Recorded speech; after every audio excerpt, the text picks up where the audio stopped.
Here's something I've experienced that you might experience too. Uh, you fall in love with someone and you really feel it, it's intense. And over time, familiarity breeds contentment, but it's not the same ecstasy that you had when you started. And you've been saying, I love you for a long time to this person, and it becomes kind of a habit or an expectation. It almost becomes a question. If you say, I love you to a partner, it's actually more like, do you still love me? Um, I think we make life harder than it has to be sometimes by pretending it's simpler than it can be.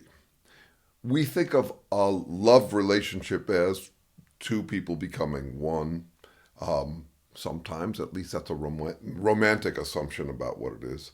I think of a partnership as actually six relationships minimum. I love you, you love me. I love me, you love you. I love us, you love us. I think there's a use in distinguishing three different meanings of love. And though it's kind of dorky, I've given them all three names. So, flove is the feeling of love. It's that feeling that you get the ecstasy of, or the swooning over the other person. Plove is the policy or promise of love. When someone asks, I love you, and you respond, I love you, and this is as you've been together for a while, you're probably talking less about the feeling of love than the policy or promise of love. You can rely on me. I'm here. Whether the feeling I have for you is up or down, that's not enough to decide whether I'm going to stick with you. That is, I don't have to swoon nonstop in order to commit myself to this relationship. So I love you, dear, at the end of a phone call, the daily phone call or whatever. It's probably more plove than it is flove, more the policy or promise of love than the feeling of love. And then the third is what I'd call slove. Once again, dorky names, but I want, and I'm not suggesting you use these, though I have tried it in relationships to use these terms actually. Slove is self-love. I think it's a very important and often overlooked aspect of a love relationship. I made a video about it last week. It's this idea that when you love someone, you mostly or largely love them for how you feel about yourself with them. This one's an interesting one to me, and I'm still exploring it. But self-love, so if I said I slove you, what I mean is I like who I am in your company. I slove you. So I just think it's interesting and worth keeping these different aspects of it in mind. Slove is closer to the I love me part of a six-parted relationship. Flove is closer to I love you. Plove is closer to the policy of I love us. Something like that. Now, speaking of relationships, I have retired from them. I'm kind of, the way I think of it is, I found other things that were more interesting to me than who loves me. I'm still really interested in who loves me.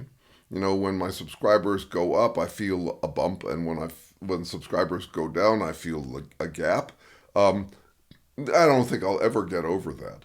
But I am more interested in ideas than I used to be, and less interested, and part of this is just age, in partnership. I do keep in mind that just a few generations back, if that, people my age were not out there zooming. They were not out there looking for dates and all that. Think about your grandparents or great grandparents if you're younger. These are people who retired from it. So I don't think I'm atypical at the age of 69 for not actually being that interested in all of that. I still dream about it sometimes. But the funny thing is, I've got a lot of clients who are working out their relationship issues. And they find me a very useful kind of consultant.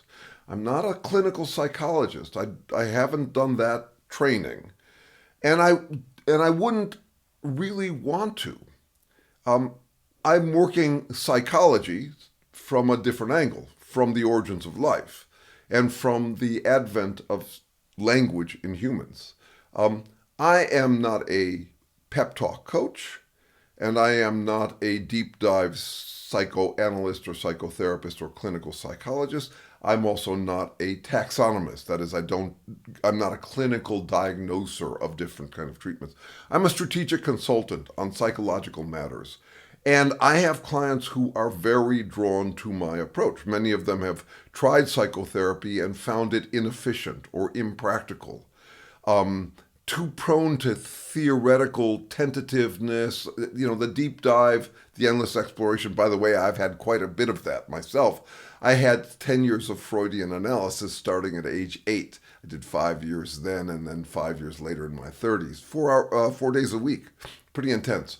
So I'm familiar with that world, but it's not my world. I'm doing something much more practical. And surprisingly, you could say even ironically, this guy who's retired from sex, love, romance, dating, etc., has proven to be very useful by my client standards. So if you got any relationship issues, even just relationships with the world, and you're looking for some efficient, productive, strategic consulting on it, where we can dive as honestly as possible, as we need to, into what's going on psychologically, but not as clinical psychology, get in touch. I do a half-hour free session just for you to see what you think of it.